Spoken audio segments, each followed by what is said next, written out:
Hi there, welcome to this week's podcast episode, which is all about how your need to be liked is potentially crippling your business, your life, and your full potential.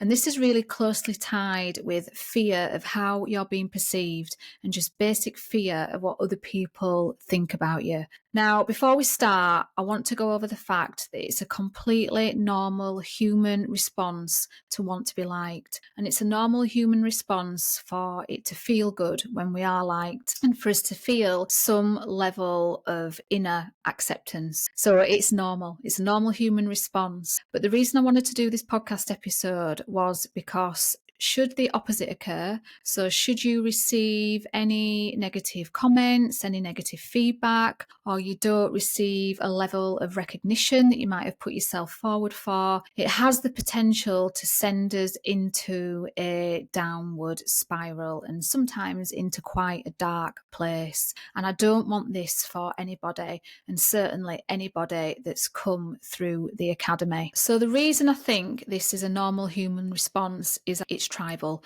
I think it goes back from thousands of years when we all lived in really small communities and really small tribes. And should we do anything, say anything, speak out, take a certain level of action that goes against the grain, we kind of ran the potential of being ostracized and hung out to dry from the small communities that we were part of. And I think it's something that's then culturally ingrained in us, and it's just carried on and carried on. And certainly now with the rise in social media, I think it's kind of exacerbated this issue again. We see so many people whose inherent worth is linked to the amount of likes that they might get on a post or the amount of likes that they get on their business pages. And if we start to link our inherent worth to the likes of other people, we are setting ourselves up for a massive fall and an impossible task,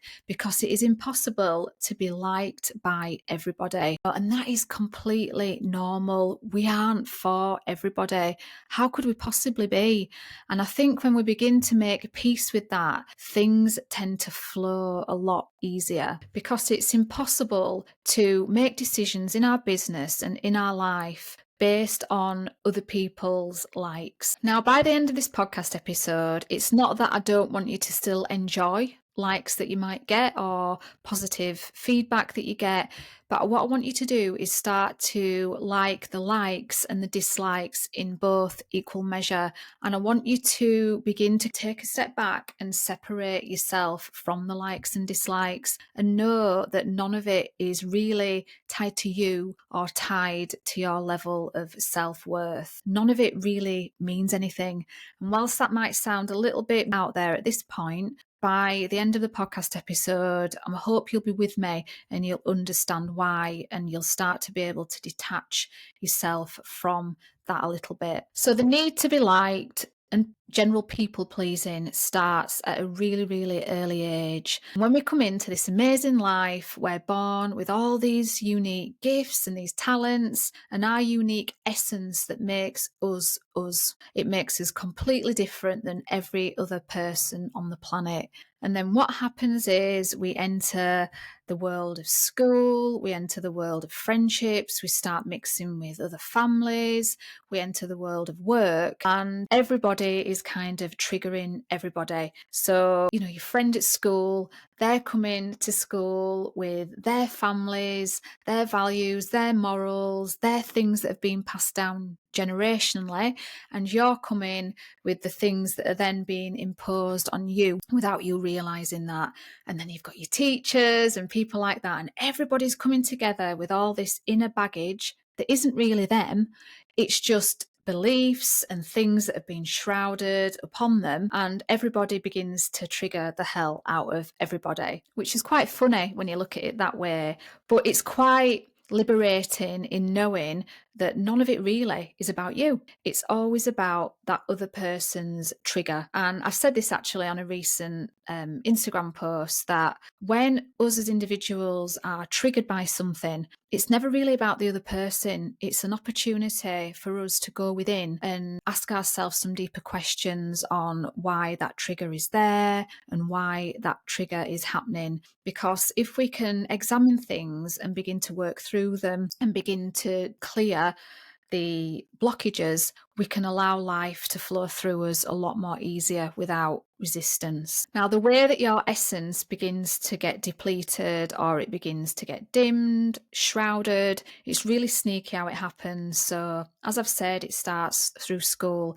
So you may trigger a friend at school or trigger your teacher, and then you learn that, oh, if I hide that part of myself or if I don't do that again, then I'm not going to be rejected and I'm going to be accepted and life is going to be a lot easier. This can happen as well with parents, and then that essentially starts to form your personality. So your personality is really just an ego that you're carrying around to try and feel accepted by society on some level. And we all need ego. We all need it at certain times in certain situations, but it's learning to distinguish what is ego and what is essentially us and our essence. Because if we're unable to distinguish between the two, then we never really truly make decisions that are best for us, that are best based on our level of intuition and our connectedness to ourselves. What we tend to do is then just look externally, look all around us, and base our decisions on how other people are going to view it or how other people are going to think about it. And it almost makes us fearful to go against the grain for fear of backlash or ostracized. So we end up not living in our full potential. So how might the need to be liked and people pleasing be showing up in your business? Well, it's going to show up in every single facet of your business. It's going to show up in how you set your pricing. It's going to show up in the hours that you decide to work.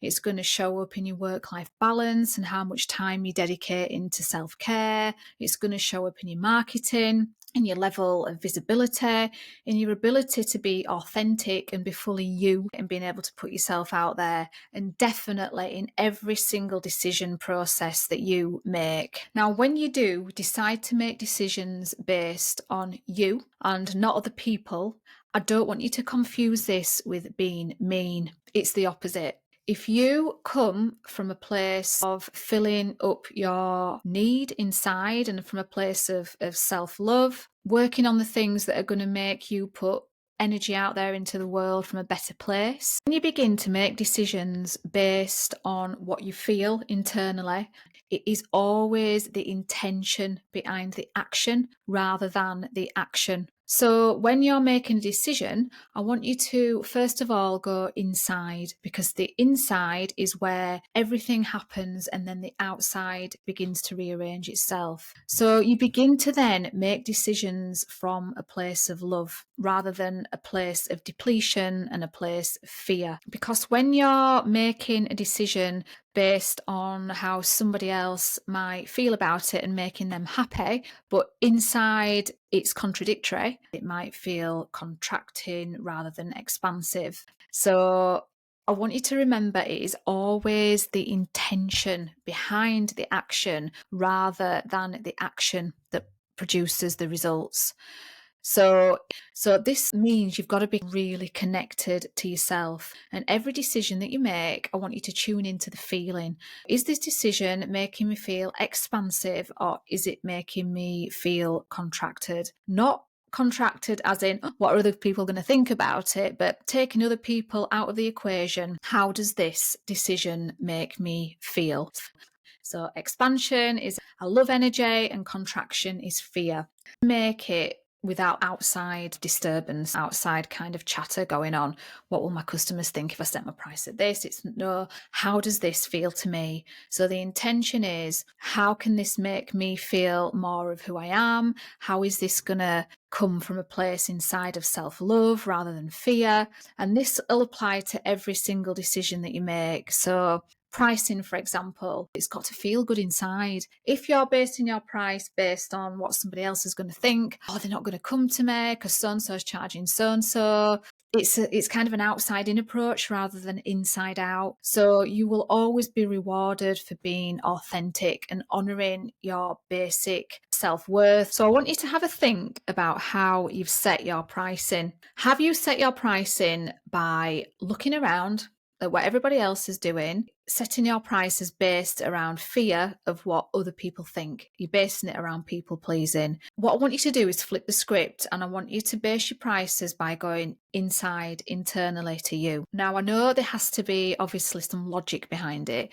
You've got to know your operating costs, profits, loss, all the other operational costs that you've got going on in your business.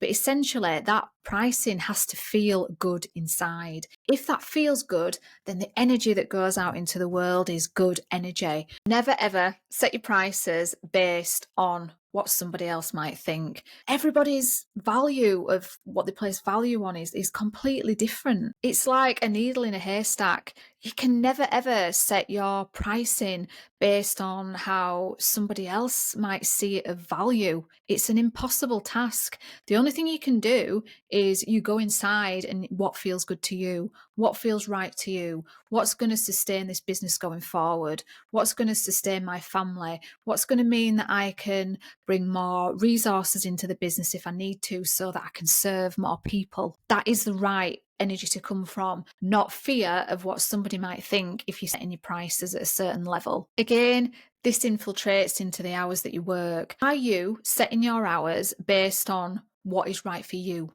What feels good for you? What feels expansive? What feels contracting, not so good? If you're working in the evenings, but evenings aren't that great because you've got a busy family life, the kids might be going back and forth to clubs, or the days might not suit you, there's no right or wrong, or the weekends, again, it's the wrong energy. It's not feeling so good, it's depletion, it's not the right energy that you're putting out into your business. So I don't want you to confuse this with being mean. I don't want you to think, gosh, me doing this, it's just not thinking about other people. It's always the intention behind the action. Does that make sense? If we talk about marketing and visibility, if you're so fearful of having your true, authentic voice out there, or really fearful of ever getting on camera and putting yourself out there because you're so frightened of a negative comment or somebody saying something hurtful, again, the world needs you and your essence and your voice, and you aren't going to be for everybody. So when you put yourself out there knowing that, it becomes some level of, I can breathe, yeah, I'm not going to be for everybody, and that's absolutely fine, but I'm going to be for that right person. They're going to hear my message and my voice in a completely different way. When you actually start to see everything like this, when it comes to people pleasing, when it comes to the need to be liked, it makes it almost a little bit like a game. It makes it less scary because all it is everybody triggering everybody based on their experiences that have happened to them, how they've internalized it, based on cultural beliefs, based on things that have been passed down through families. And then you start to realize, my gosh, this is an impossible task. How could I ever live my life based on somebody else and their beliefs and their triggers that have been passed down through their family? And then what you're kind of left with is actually there's just me, and there's just how I feel and what's going to make me feel good. And all we want in this world is the expansion of happiness and the expansion of joy and more people who actually feel good inside, because hurt people and people that feel good and people that are in their true essence and people that realize that all this stuff is just baggage and none of it's really real, they're the ones that are showing up fully. They're the ones that are full of vitality.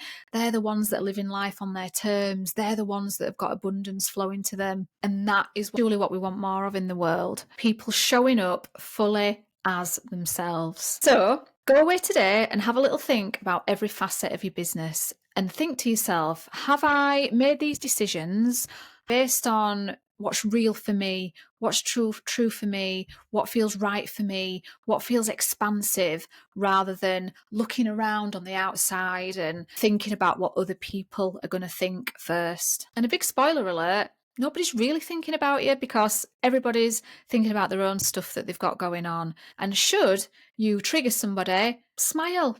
That is their thing to own. That is their thing to go inwards, and you just keep shining your light. I actually have an example of this that happened the other day. One of my friends, one of the school mums, she's a medium. So her work to some can be quite controversial, but really, really helpful to a lot of local people. And she's been brave, and she's now recognising her gifts, and she's putting herself out there, being a lot more visible on social media, putting a lot more events on for people. And she had a not so nice negative comment on one of her posts, basically slating what she was doing, calling her all the names under the sun. And that had the potential, should she have not been self-aware, to be able to make her hide back in the shadows and really become fearful and start questioning herself, questioning her decisions, questioning her true essence. But she's self-aware enough to know that actually, wow, that's showing me what their triggers are. And that person might not have a level of self-awareness